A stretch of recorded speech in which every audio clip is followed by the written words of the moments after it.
Bismillahirrahmanirrahim. Assalamu alaikum, dear audience. It's Ikra Khan over here, welcoming you on a behalf of Maths Box.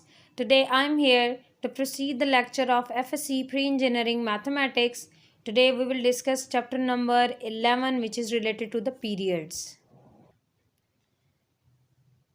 Dear audience, हमारी discussion जो है वो FSC pre engineering part 1 पर trigonometric portion पर हो रही थी. इससे पहले हम 14 लेक्चर जो हैं आप लोगों को डिटेल से डिलीवर कर चुके हैं, जिनमें हम लोगों ने चैप्टर नंबर 9 और चैप्टर नंबर 10 का एक क्वेश्चन और उसका वेटेज के हवाले से सारा डिस्कस किया हुआ है कि कौन सा पेपर में क्वेश्चन आता है और उसका कितने % वेटेज है. तो आज जो हमारी डिस्कशन चलेगी वो चैप्टर नंबर 11 की एक्सरसाइज 11.1 पे चलेगी और चैप्टर का नेम है trigonometric functions and their graphs. मतलब ये भी अभी आप लोग ट्रिग्नोमेट्रिक फंक्शन के ही ट्रिग्नोमेट्रिक पोर्शन के ही एक एक्सरसाइज है या एक चैप्टर है जिसका नाम है trigonometric function and their graphs. वो आपने पिक किया है. तो 11.1 पे जो हमारी डिस्कशन चलेगी इसमें एक ही चीज़ होगी, वो डिस्कस कर लेते हैं कि पीरियड क्या होता है. बेसिकली ये सबसे पहले आपको पता होना चाहिए और डिफरेंट जो कॉमन पीरियड्स हैं वो आपको पता होनी चाहिए कि क्या क्या है.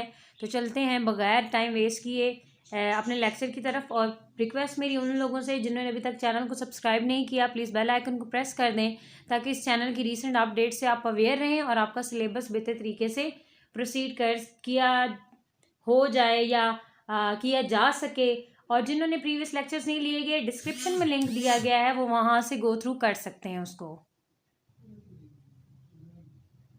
तो अगर हम डेफिनेशन देखें पीरियड की, तो पीरियड आपके पास क्या होता है, डिफरेंट फंक्शंस के पीरियड्स होते हैं. तो यहाँ पर हमने सिर्फ और सिर्फ ट्रिग्नोमेट्रिक फंक्शन के जो हैं वो पीरियड्स को डिफाइन करना है. तो the smallest positive number which when added to the original circular measure of angle gives same value of function is called period.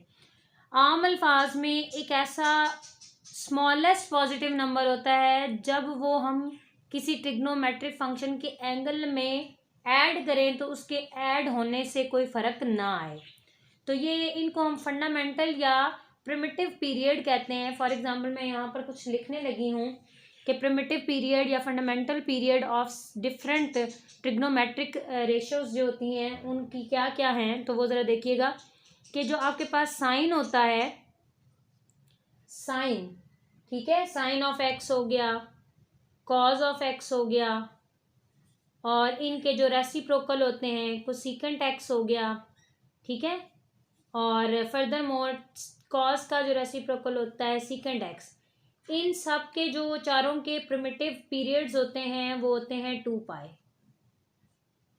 कितने होते हैं? 2 पाई. मतलब कि अगर आपके पास यहाँ पर साइन ऑफ 60 दिया गया और उसमें अगर आप 2 पाई ऐड कर दें तो वो कोई फ़र्क नहीं लाएगा, वो साइन 60 की ही वैल्यू होगी, ठीक है. तो इसी तरीके से टोटल 6 आपके पास ट्रिग्नोमेट्रिक फंक्शंस होते हैं. 4 यहाँ डिस्कस हो गए हैं, उनका जो है प्रिमिटिव पीरियड 2 पाई है. और जो 2 रह गए हैं वो कौन कौन से हैं? वो आपके पास है tan ऑफ एक्स और cot एक्स. tan x और cot x का जो प्रिमिटिव पीरियड होता है वो आपके पास पाई होता है. मतलब अगर tan 45 लिखा हुआ तो उसमें अगर आप पाई ऐड कर दें तो कोई फ़र्क नहीं आएगा. जो tan 45 पे आंसर है वही 45 प्लस पाई पर भी आंसर वही आएगा. तो ये पीरियड है और इसकी definition short point of view से बहुत ज़्यादा इंपॉर्टेंट है, पेपर में काफ़ी दफ़ा क्लिक हुआ है. और ये जो 6 मैंने रेशोज़ लिखी हैं, इनके पीरियड्स जो हैं ये आपसे ऑब्जेक्टिव पॉइंट ऑफ व्यू से पूछ लेता होता है और रीकैट में ये बहुत ज़्यादा इंपॉर्टेंस रखती है एक्सरसाइज. तो बगैर टाइम वेस्ट किए चलते हैं एक्सरसाइज 1.1 के क्वेश्चन नंबर 1 पर. क्वेश्चन नंबर 1 की तरफ बढ़ते हैं. तो जिस तरीके से मैंने आपको बता दिया हुआ है कि साइन, कॉस, कोसेकेंट और सेकेंड का पीरियड आपके पास 2 पाई होता है, तो उनकी आपको यहाँ पर क्वेश्चन के सोल्यूशन में ज़रूरत पड़ेगी. तो स्टेप्स बहुत सिंपल हैं. इसमें से शॉर्ट क्वेश्चन उठाया जाता है साइन 3x और जो पीरियड आपने साइन का याद किया हुआ है वो आपने इसमें ऐड कर देना है. मतलब आपने साइन ऑफ x का पीरियड याद किया है, अब वो आपसे पीरियड मांग रहा है साइन ऑफ 3x का. तो वो आपने क्या करना है, आपने इसमें साइन ऑफ x का पीरियड ऐड कर दिया जो कि 2 पाई था. फर्दर मोर आप क्या करेंगे इसको, अब यहाँ से आपने पहले लेटर को हमेशा अलग करना होगा। क्या करना होगा, पहले लेटर को हमेशा अलग करना होगा, मतलब ये 3 आपने हमेशा कॉमन निकाल लेना है। साइन ऑफ 3 हो जाएगा और कॉमन लेंगे तो वो आपके पास हो जाएगा 2π/3। क्योंकि यहाँ पर 3 था नहीं तो वो बाय में चला गया। ठीक हो गई बात।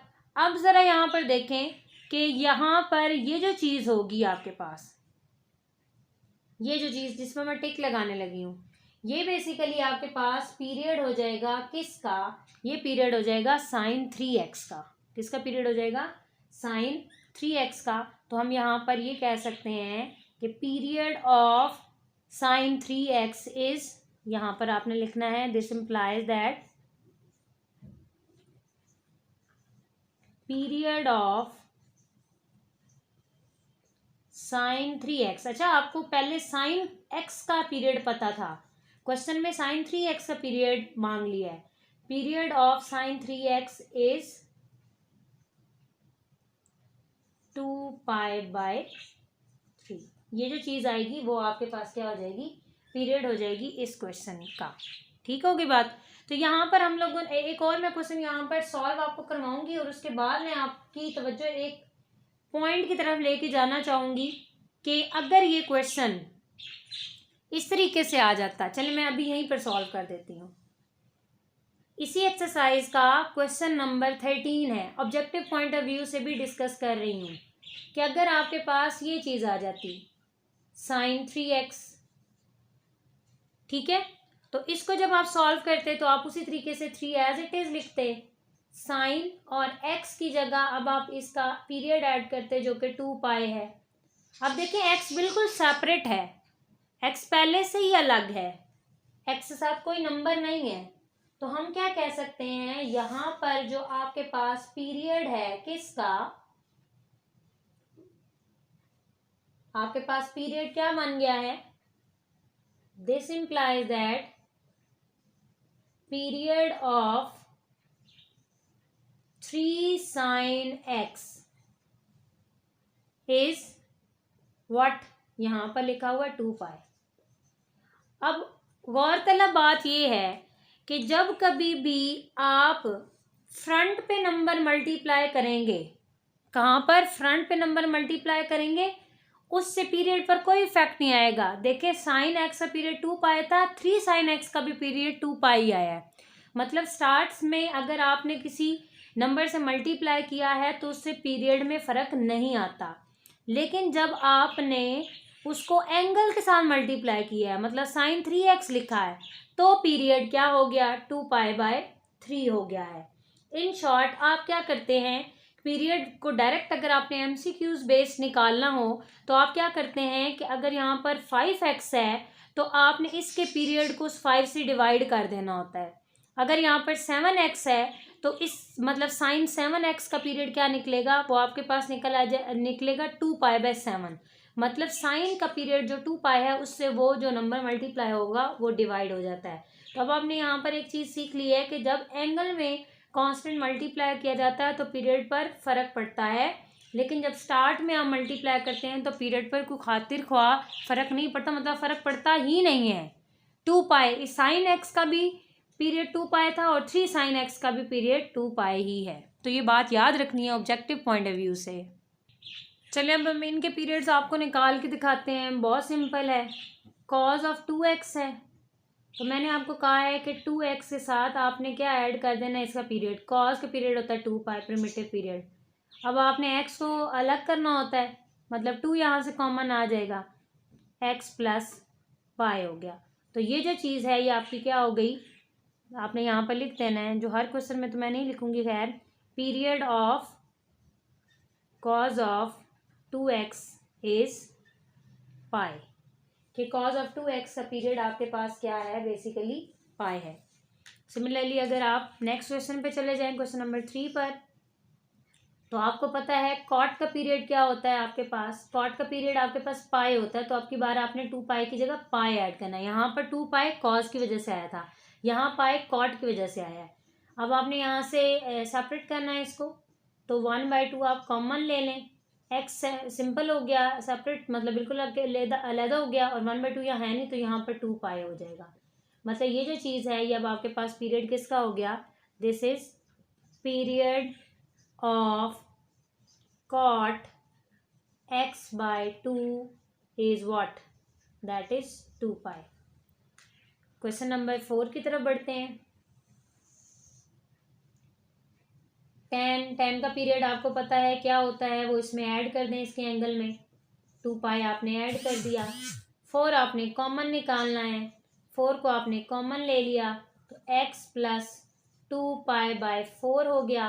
कटिंग करने के बाद आपके पास क्या बचा, tan 4, यहाँ पर x प्लस पाई बाय 2 हो गया। तो यहाँ से आप क्या कह सकते हैं, पीरियड ऑफ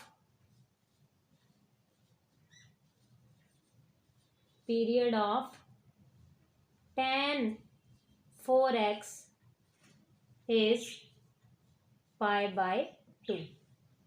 tan 4x का पीरियड आप यहाँ पर इसको मेंट कर ले। tan का पीरियड पाई होता है आपके पास, tan का पीरियड क्या होता है आपके पास, पाई, तो उस रेफरेंस से यहाँ पर tan पाई बाय 4 आ जाएगा। ठीक होगी बात। ये थोड़ा सा जिस तरह मुझे मिस्टेक होगी आप लोगों को भी मिस्टेक हो सकती है, तो ये याद कर लीजिएगा प्लीज़। स्टूडेंट्स ये आपके लिए मैंने आगे क्वेश्चन 5, 6, 7 कर दिया है, इसमें कोई दिक्कत नहीं है। उन्हीं स्टेप्स पे आपने बस प्रिमिटिव पीरियड्स को ऐड करते जाना है और एक्स की वैल्यू को सेपरेट करते जाना है, जो चीज़ कॉमन निकलती आएगी। तो ये आपके पास क्वेश्चन नंबर 5, 6 और 7 है। स्टूडेंट्स ये हैं आपके पास रिमेनिंग पार्ट्स एक्सरसाइज 11.1 के। ठीक है, इसमें भी पीरियड्स आपने निकालने हैं और बहुत सिंपल है, लेकिन ये एक्सरसाइज अक्सर लोग जो हैं वो स्किप कर जाते होते हैं। ये याद रखना है, ये जो एंट्री टेस्ट के हवाले से और ऑब्जेक्टिव पॉइंट ऑफ व्यूज के हवाले से और शॉर्ट क्वेश्चन के हवाले से बहुत ज़्यादा इम्पॉर्टेंट एक्सरसाइज है। ठीक है, तो अभी मैं जिस तरीके से हम लोग कोशिश करते हैं कि हम लेक्चर के लास्ट में आपको बताएंगे कौन कौन सा क्वेश्चन जो है प्रीवियस पेपर्स में आ चुका है और किस क्वेश्चन का वेटेज ज़्यादा और किस क्वेश्चन का बिल्कुल वेटेज है ही नहीं। तो वो देखते हैं कि ये जो इस एक्सरसाइज में 15 क्वेश्चन हैं। अच्छा, मैंने क्वेश्चन नंबर 13 आपको पहले सॉल्व कर दिया है, 2 क्वेश्चन मैंने 3 आपके लिए छोड़ दिए हैं, 12, 14 और 15। तो इसको आप लोगों ने देख लेना है। अगर आपको समझ नहीं आएगी तो कमेंट सेक्शन में आप आ जाइएगा, इंशाल्लाह आपकी प्रॉब्लम को बेहतर तरीके से सॉर्ट आउट किया जाएगा। उम्मीद है ये आपकी प्रैक्टिस के लिए छोड़े जाते हैं। अगर आपको नहीं समझ आएगी तो आप कमेंट सेक्शन में मांग सकते हैं, हम आपको वीडियो बना के सेंड कर देंगे। ठीक है, अब हम डिस्कशन करते हैं कि इंपॉर्टेंट क्वेश्चन जो प्रीवियस पेपर्स का हिस्सा रह चुके हैं वो कौन कौन सा और किस किस का कितना कितना वेटेज है। स्टूडेंट्स जो प्रीवियस पेपर्स का हिस्सा रह चुके हैं क्वेश्चन, वो मैं यहाँ पर हाईलाइट करने लगी हूँ। मतलब इम्पॉर्टेंट क्वेश्चन जो हैं आपके पास वो कौन कौन से हैं इस एक्सरसाइज में से। इस एक्सरसाइज का वेटेज जो है 3, टोटल 3 मार्क्स होता है। एक MCQ आता है और एक शॉर्ट क्वेश्चन आपका इसमें से क्लियर किया जाता है। क्वेश्चन नंबर 2 जो है ये पेपर में देखा गया है प्रीवियस पेपर्स में। उसके अलावा क्वेश्चन नंबर 3 प्रीवियस पेपर्स का हिस्सा रह चुका है। फर्दर मोर क्वेश्चन नंबर 5 भी पेपर का हिस्सा रह चुका है। क्वेश्चन नंबर अगर आप डिस्कस करें 7 तो वो भी काफ़ी दफ़ा पेपर का हिस्सा रह चुका है। क्वेश्चन नंबर 8 ये भी पेपर का हिस्सा रह चुका है। क्वेश्चन नंबर 9 भी पेपर में देखने को आया है। क्वेश्चन नंबर 10 का भी वेटेज काफ़ी ज़्यादा है पेपर के पॉइंट ऑफ व्यू से। और इसके अलावा क्वेश्चन नंबर 15 भी पेपर का हिस्सा रह चुका है।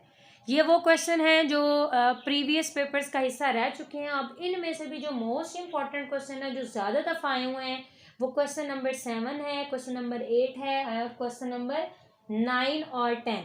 ये आपके पास वेरी वेरी इंपॉर्टेंट की कैटेगरी में जाएंगे, जबकि बाकी जो सारे क्वेश्चंस हैं वो आपके पास इंपॉर्टेंट की कैटेगरी में जाएंगे क्योंकि वो प्रीवियस पेपर्स का हिस्सा रह चुके हैं और जो इसके अलावा रह गए हैं वो पास पेपर्स में देखने को नहीं मिले। तो स्टूडेंट ये थी आपके पास एक्सरसाइज 11.1। डियर ऑडियंस, तो ये थी आपके पास exercise 11.1 that was related to the periods of trigonometric functions. उम्मीद है आज का लेक्चर क्लियर हुआ होगा। फिर भी अगर कोई दिक्कत हो तो आप कमेंट सेक्शन में आ सकते हैं। अपना बहुत ज़्यादा ख्याल रखिएगा, हमें दुआ में याद रखिएगा। अल्लाह हाफिज़।